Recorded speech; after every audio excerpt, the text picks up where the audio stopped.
Bonjour tout le monde, bienvenue sur cette vidéo consacrée aux cartes de l'oracle de Pascal et cette semaine je vais vous dire quelques mots sur cette carte-ci, le temple abandonné que je vous montre ici. Alors une belle iconographie, un très beau dessin qui dégage du reste une certaine énergie. Alors d'une part parce que c'est un temple, mais aussi parce que c'est un temple abandonné. Alors tout est dans le nom, je vais vous parler un petit peu du temple bien évidemment. Alors le temple, eh bien c'est une représentation terrestre de ce qui se passe sur un plan plus spirituel, un peu plus céleste. C'est le ciel en toutes ses parties.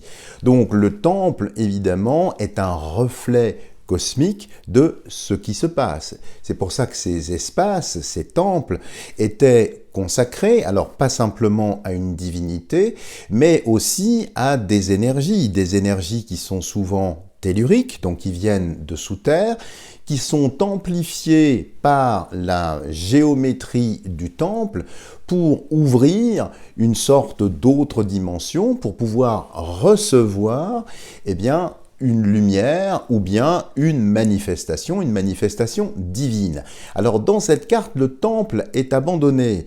S'il est abandonné, c'est que le culte n'a plus de mise, ne continue pas, si vous voulez.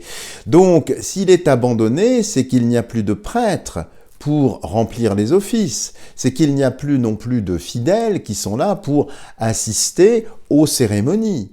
Et puis, c'est un temple, comme je vous le disais, c'est le reflet, effectivement, du monde cosmique.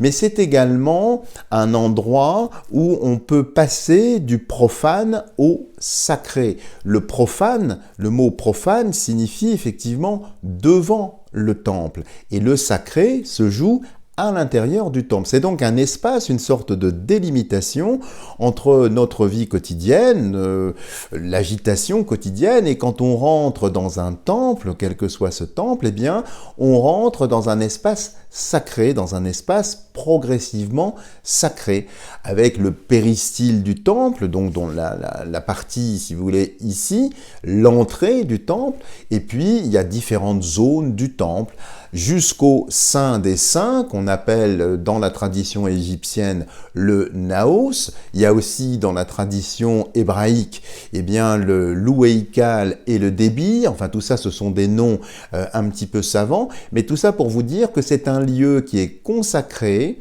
pour permettre aux fidèles, aux personnes qui pénètrent dans cette enceinte, eh bien, d'être reliés non seulement avec les énergies qui sont terrestres, souterraines, mais aussi avec les énergies ouraniennes, qui sont donc plus célestes. Alors, que signifie donc cette carte quand elle sort dans un tirage? C'est très surprenant, effectivement. Alors, le temple abandonné va pointer du doigt le passé. Quelque chose qui peut-être a été abandonné. Alors c'est pas spécialement un culte qui a été abandonné, mais c'est peut-être des valeurs, peut-être une certaine tradition, peut-être également tout un tas de choses, d'habitudes, possiblement effectives ou non d'ailleurs, eh bien qui ont peut-être été laissées de côté. Donc quand il y a cette carte qui sort, c'est une invitation à regarder le rétroviseur du passé. Pour le consultant, est-ce qu'il n'a pas trahi ses valeurs? Est-ce qu'il n'a pas trahi son engagement? Est-ce qu'il est toujours en adéquation avec ses valeurs? Est-ce que, comme disait René Char, le fruit a beau tout ignorer de sa racine, il n'empêche que c'est elle qui l'allaite chaque jour. Donc là, ça invite en fait le consultant à aller regarder la racine de son arbre familial, de ses traditions. Donc quand cette carte ressurgit, on peut l'interpréter en fonction du contexte de différentes façons. Soit effectivement c'est un avertissement, attention sur la branche familiale ou sur la branche traditionnelle, peut-être que le consultant s'est écarté de la mélodie de cette sève qui s'élève dans les bois de ces arbres pour peut-être se mettre en danger, ou au contraire, eh bien c'est une négation, une amnésie, une myopie plus ou moins intellectuelle sur certaines valeurs qui lui ont été transmises, et des valeurs, évidemment, c'est un temple. Donc on n'est pas simplement dans une tradition, je dirais, historique ou proto-historique, on est plutôt ici dans une sève, dans quelque chose qui a porté, qui a bercé le consultant. Alors peut-être qu'il est en inadéquation par rapport au tirage, à la consultation qu'il va faire, et donc c'est le remettre un petit peu en phase avec sa racine. J'avais même du reste pour cette carte-là envisagé de représenter une racine, mais l'iconographie ne me plaisait pas. Et puis ce que j'aime bien dans le temple aussi, c'est qu'il y a d'autres significations. C'est donc un point d'entrée, comme je vous l'ai dit, avec le ciel, mais n'oubliez pas que le temple, c'est le corps humain. Quand il y a des rituels qui sont menés dans les temples, c'est pour manifester le divin. Et ici, il y a une image évidemment alchimique qui va vous parler tout de suite, c'est manifester le germe divin qui réside à l'intérieur du corps. C'est pourquoi cette carte-là symbolisera également le corps. Puisque nos pensées, notre esprit, pour le corps, qui est donc un temple, qui est donc aussi un univers de façon beaucoup plus large, un univers microscopique à l'image d'un univers macroscopique, en n'oubliant pas le mésoscopique aussi, mais on ne va pas aller trop loin ici, parce qu'il y a 3 plans, bien sûr, de réalité, comme il y a 3 niveaux, le Père, le Fils et le Saint-Esprit, dans je dirais la tradition, on va dire, chrétienne. Eh bien, ici, si vous voulez, c'est bien pour montrer comment animer ce germe divin. Et pour le corps que nous habitons, que vous habitez, vous êtes le Dieu, vous êtes la divinité de ce corps. C'est-à-dire que la qualité de vos pensées, la vibration de vos pensées, eh bien, vont conditionner la vivacité de votre temple. Alors peut-être sera-t-il, comme sur cette image ici, abandonné, délaissé, c'est-à-dire que la dimension divine, l'étincelle divine à l'intérieur de nous, eh bien, ne sera pas nourrie, et il est possible que cette petite étincelle, eh bien, s'éteigne malheureusement, ou au contraire, peut-être est-il temps de nourrir cette étincelle en lui donnant du carburant et du comburant, donc des aliments propices à ce que cette petite étincelle devienne un feu qui va entretenir la flamme femme qui va entretenir également l'âme. Donc, pourquoi je vous dis tout ça? Parce que n'oubliez pas que c'est aussi le corps. Donc ça traduit aussi, dans un plan un petit peu plus subtil, l'avancée spirituelle du consultant. S'il vous questionne, par exemple, sur son avancée spirituelle, quand il y a le temple abandonné, ça pointe peut-être du doigt quelque chose qu'il a oublié, quelque chose qu'il n'a pas respecté. C'est pas spécialement suivre des dogmes, c'est pas comme ça que j'ai voulu concevoir cette carte-là, mais c'est pour rappeler un certain ordre, une certaine hiérarchie, certaines choses, voyez ce que je veux dire. Et à l'heure actuelle, où le monde, eh bien, je dirais, est complètement à l'envers, je ne vous apprends rien en disant ça, où effectivement beaucoup de lieux sacrés sont vandalisés, profanés, abîmés, détruits, il est très important aujourd'hui, eh bien, de restaurer tout cela. Donc cette carte-là, c'est en fait à 2 niveaux. D'une part, dans la vie du consultant, donc a-t-il oublié son passé, mais aussi d'un point de vue reliance avec le divin. Où en est-il dans sa reliance avec le divin? Est-ce qu'il a coupé les ponts, coupé les liens, et auquel cas ce temple, effectivement, restera abandonné? Ou bien ce temple peut être vivifié, remis au goût du jour, c'est-à-dire que la divinité peut se manifester ici.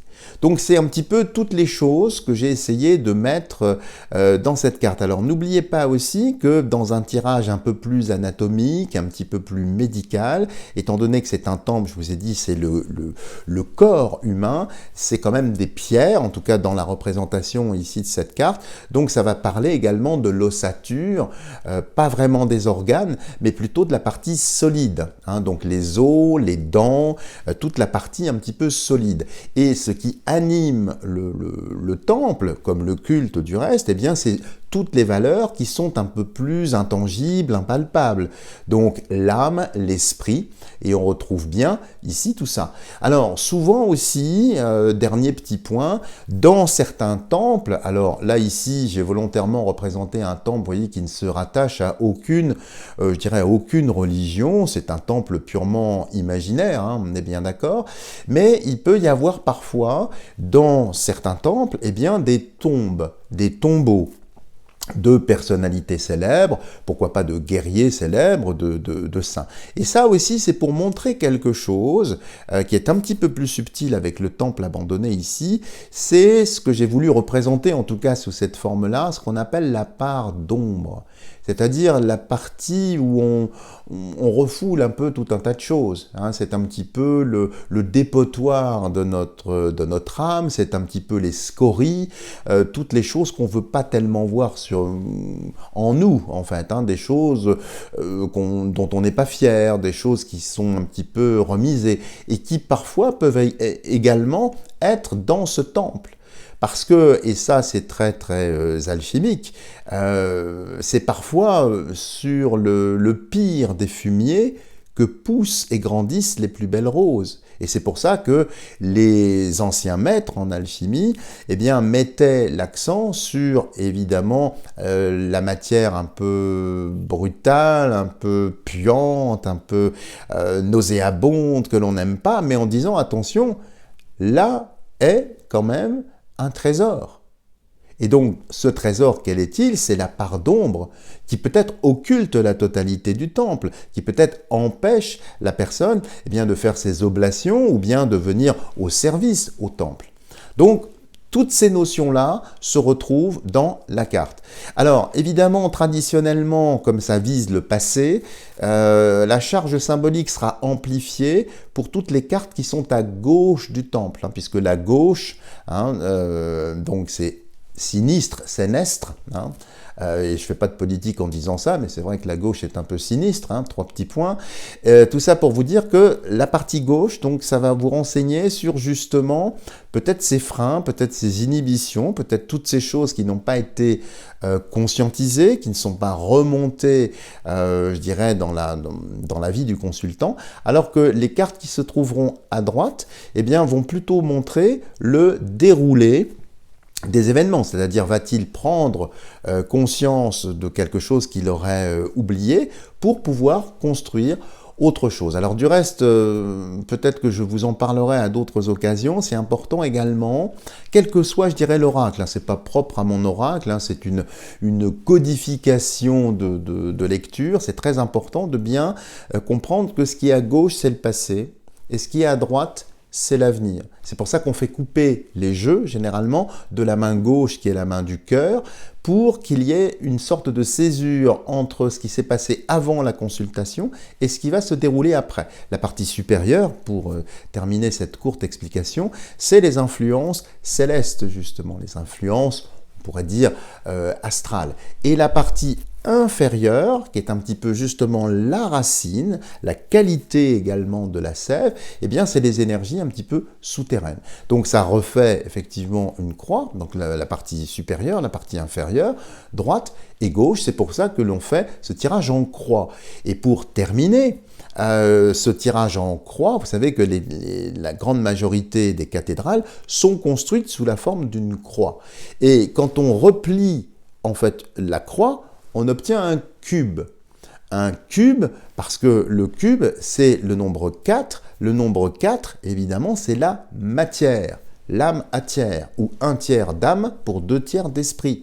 On est toujours là-dedans. Et c'est pour ça que la forme du temple et son orientation, généralement, on rentre dans le temple par le nord, parce que c'est la partie la moins éclairée, et on chemine selon une certaine pérégrination pour arriver à l'endroit de la lumière. Enfin, tout ça est très très symbolique. Et donc, le temple abandonné, ça traduira aussi la tradition. Ça traduira aussi les choses un petit peu primordiales, un petit peu fondamentales. hein. Et d'un point de vue psychologique, si vous vous intéressez à cette dimension-là, eh bien c'est toute la part d'ombre, tout ce qui est intouché également chez le consultant. Voilà les amis, j'espère avoir été suffisamment clair, parce que je pars un petit peu comme ça, un petit peu dans toutes les directions, mais c'est un petit peu fait exprès pour vous montrer que finalement vous prenez dans mes explications ce que vous souhaitez. C'est à vous, je dirais, de ressentir cette carte en la regardant, et puis vous verrez qu'au fur et à mesure de vos lectures, eh bien, vous viendront des pistes, des fils qui vous appartiendra peut-être comme un tisserand de tirer pour que le fil rivaille ou rivaude en fonction de l'intensité que vous mettrez dans vos doigts. Voilà les amis, j'arrête là sur cette explication et puis je vous dis rendez-vous la semaine prochaine pour une explication d'une prochaine carte.